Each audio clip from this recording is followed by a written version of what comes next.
పెడరెక్కలు విరిచికట్టడు sir.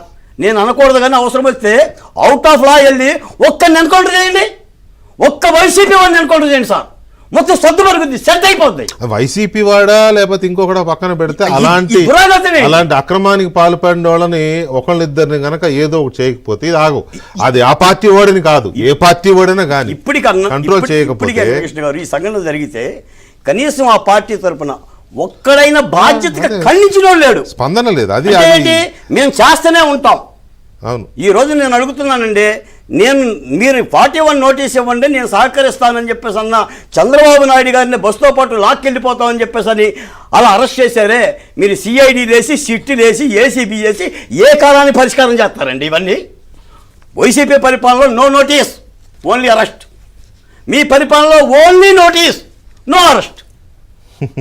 No notice only arrest. దీన్ని ఎలా అర్థం చేసుకోవాలి అంటే జీవిరెడ్డి గారు, మీరు మిత్రులు, మీరు అసలు ఈ డిబేట్కి వస్తారని కూడా నేను అనుకోవాలా. నేను ఇంకొక ప్రతినిధి వస్తే వేరే విధంగా మాట్లాడేవాడిని. ఎందుకు ఆయనకి ఏమన్నా ఎగ్జామ్షన్స్ ఉన్నాయా, మీరు ఇచ్చారా? అంటే నా బాధను అర్థం చేసుకోండి, నా బాధను అర్థం చేసుకోండి తప్పనిసరిగా. లోకేష్ గారు కానీ సార్ ఎర్ర పుస్తకం కాదు కానీ ఒకటి బాలకోటి గారు, ఇప్పుడు మామూలుగా జనం ఏ తాయిలాలకో చాక్లెట్లకు బిస్కెట్లకు వీటికి ఓట్లు వేసే వ్యవహారమే అయితే బటన్ నొక్కుతా అని 100 బటన్లు నొక్కిన జగన్మోహన్ రెడ్డికే వేసేవాళ్ళు. కానీ ఆయనకి ఎందుకు వ్యతిరేకంగా బటన్ నొక్కారు అని అంటే ఇది ఒక మెయిన్ ఫ్యాక్టర్.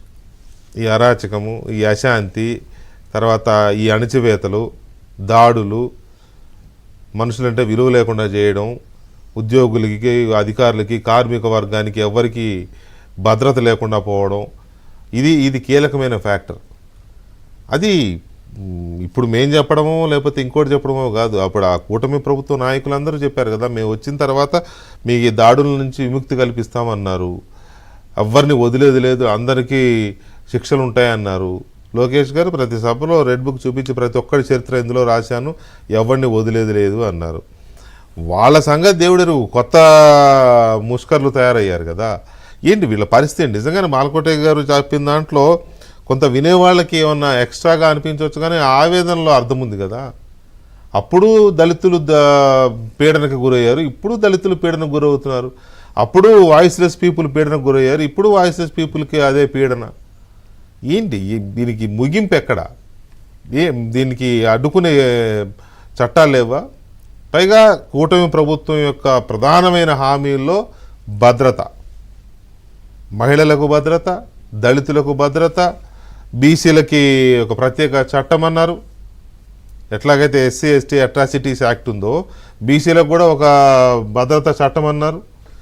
ఇవన్నీ అన్న తర్వాత ఇవన్నీ ఇంకా చేయలేదు, చేశారు పక్కన పెడితే ఎవరికీ భయం లేదు, ఎవ్వడికి భయం లేదు. ఎందుకు లేదు అని అంటే ఏ పోస్టులు పెట్టినా ఏం చేసినా ఈయన అన్నది correct, only notice no arrest. Arrest చేసినా ఇట్లా వస్తున్నారు, అట్లా పోతున్నారు. అదే వైసీపీ లీడర్లు స్టేషన్కి వచ్చి తీసుకెళ్తున్నారు.